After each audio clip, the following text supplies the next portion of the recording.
Thanks to the electronic revolution in world markets, it's all too often impossible to follow the money trail. Every second, $500,000 moves across this floor. That's 10 to 12 billion dollars a day. The problem is that once money becomes a blip on a computer screen, no one can tell if it's dirty or clean. Money spins around the globe non-stop, day and night, wired from bank to serve the global marketplace, the same global marketplace where the laundryman layers his money. He immerses it into a huge sea of legitimate business, sends it in and out of shell companies and crisscrossing borders. Done properly, it is virtually impossible to follow. Done properly, it is virtually impossible to detect. Details in The Merger, a book exposing the new face of the mob. Joining us now, Jeffrey Robinson, author of The Merger. He's with us from our Washington newsroom. Jeffrey, good to see you. Great to see you. This book, a tale of all the different big crime families really around the world and how they've interconnected using the World Wide Web, even a submarine.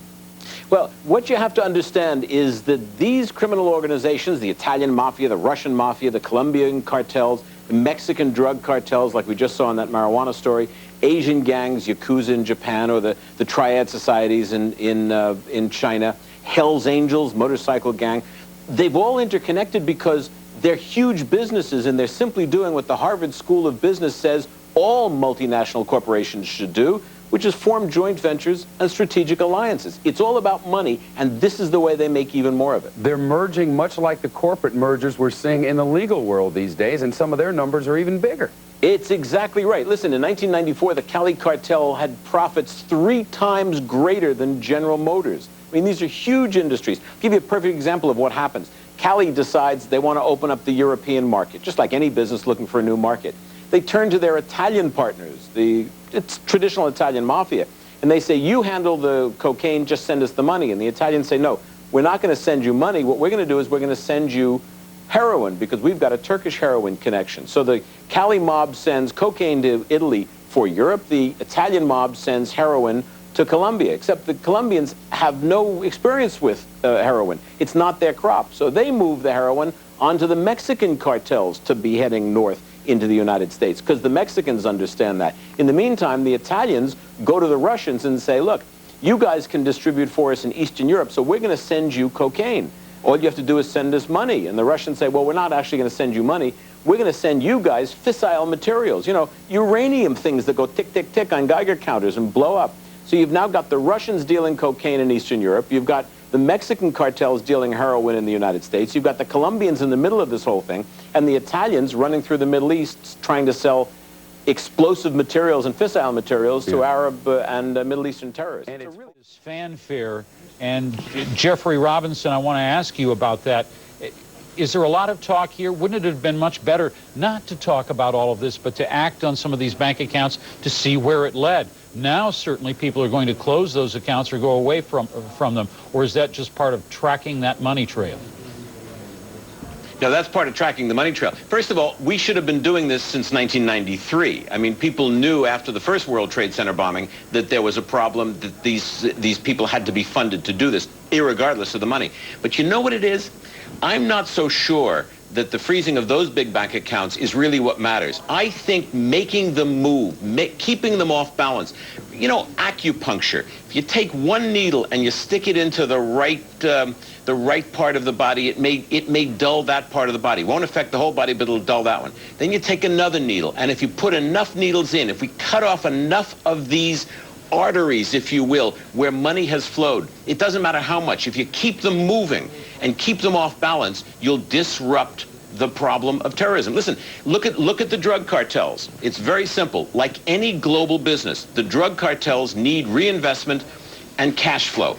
Global terrorist organizations frequently run in parallel to organized crime. They are frequently the same organization. They act the same way. They move their money the same way. If you can cut off cash flow and reinvestment, you can bankrupt the bastards. And if you do that, you take the product off the streets. In this case, it's terror. So you never know who you're going to meet at these meetings, right? You watch. This joke will be on the next campaign swing. Mark my words. I wish I could be funny about transnational organized crime, but it is a decidedly unfunny subject, because transnational crime is a decidedly unfunny business. Now, yesterday, John Ashcroft stood here and he told you what he's going to do about money laundering. And he did have a point about bundled cash. But if you believe the rest of what he said, I happen to own a bridge in Brooklyn that I would like to sell you. The reason he spoke nonsense is because he doesn't understand your problems. He's never come to you and said, tell me what you need.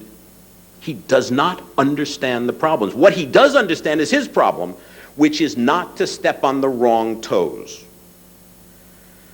He mentioned one word yesterday. He used the word bankers. But he never used the word that the mayor used just now, lawyers. And I happen to know for a fact that he was speaking to the American Bar Association across town, because they're here now. And I can tell you, I guarantee to you, that when he spoke to the ABA, he never once used the words money laundering. Those would have been the wrong toes to step on. It is a typical example, as the mayor said, of congressmen, of senators, of members of parliament, of presidents and prime ministers, to think short term, to think about body counts, to come to you and say, how many people have you locked up today? How much drugs have you taken off the streets? Let's get a picture of all those drugs piled up and say, see that? We've hit them. We've done damage today. We've arrested 17 people. We've got a good body count. The day it changes is the day that John Ashcroft comes to you and says, okay, you tell me what laws you need. You tell me how much money you need. You tell me what else you need, and I'll get it to you, because you know how to do the job. Don't hold your breath.